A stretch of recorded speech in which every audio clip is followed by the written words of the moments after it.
राजकारणात दर मिनिटाला काहीतरी नवं घडतंय. बातमी कुणीही दे, पण खरी अपडेट मिळते फक्त राजकीय लाईव्हवर.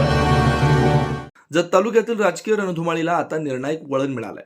जिल्हा परिषद व पंचायत समिती निवडणुकांच्या पार्श्वभूमीवर काँग्रेस, राष्ट्रवादी काँग्रेस, अजितदादा गट, राष्ट्रवादी काँग्रेस, शरदचंद्र पवार गट, शिवसेना उबाटा आणि राष्ट्रीय समाज पक्ष यांनी एकत्र येत महाविकास आघाडीच्या माध्यमातून निवडणूक लढवण्याचा ऐतिहासिक निर्णय घेतलाय. हा निर्णय माजी आमदार विलासराव जगताप, विक्रम सावंत आणि मनसूर खतीब यांनी घेतलेल्या संयुक्त पत्रकार परिषदेत जाहीर करण्यात आला. जिल्हा परिषदेच्या निवडणुका जाहीर होताच जत तालुक्यात राजकीय हालचालींना वेग आलाय. सत्तेसाठी नव्हे तर तालुक्याच्या भविष्याच्या लढाईसाठी सर्व शक्ती एकवटताना दिसतेय. गेल्या 2 दिवसांपासून माजी आमदार विलासराव जगताप आणि विक्रम सावंत यांच्यात सुरू असलेल्या सखोल खलबतांमधून आज निर्णायक सूर उमटलाय. दिवसभर कार्यकर्त्यांच्या बैठका, चर्चाचे फेरे आणि विचारमंथन झाल्यानंतर अखेर भाजपला शह देण्यासाठी एकत्र येण्याचा निर्धार पक्का करण्यात आला. येत्या 2 दिवसात जागा वाटप आणि कुठं कोणत्या चिन्हावर लढायचं याचा अंतिम निर्णय घेतला जाणार आहे. यावेळी बोलताना माजी आमदार विलासराव जगताप म्हणाले, भाजपनं विकासाच्या नावाखाली समाजात जातीजातींमध्ये दरी निर्माण केले. निवडणुकीच्या काळात पैशाचा आमिष दाखवून मतदारांची दिशाभूल केली जाते. विरोधकातील अंतर्गत संघर्षाचा फायदा भाजप घेत आहे.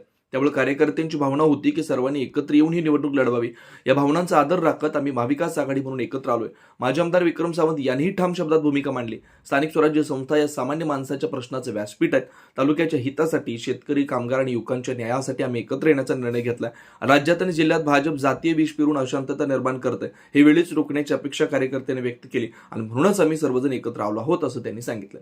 या पत्रकार परिषदेस राष्ट्रवादी काँग्रेस शरदचंद्र पवार गटाचे तालुकाध्यक्ष मनसूर खतीब तसेच तमनगोडा पाटील, कुंडलिक दुधाळ, बाबासाहेब पाटील, बाबासाहेब कुडक, महादेव पाटील, अमित दुधाळ, अजित पाटील, रमेश पाटील, मारुती पवार, प्रमोद सावंत, संग्राम जगताप, सज्जन चव्हाण, युवराज निकम यांच्यासह अनेक पदाधिकारी, कार्यकर्ते मोठ्या संख्येने उपस्थित होते. जत तालुक्यातील या एकजुटीच्या राजकीय अलगारानं निवडणूक रणांगण तापलंय. महाविकास आघाडी विरुद्ध भाजप अशी थेट लढत रंगणार हे आता स्पष्ट झालंय. राजकीय घडामोडींचा सर्वात वेगवान अपडेट फक्त इथेच राजकीय लाईव्हवर. आमच्या YouTube चॅनलला लाईक, शेअर, सबस्क्राईब करा आणि रहा राजकारणाच्या रणभूमीवरील थेट नजरेत.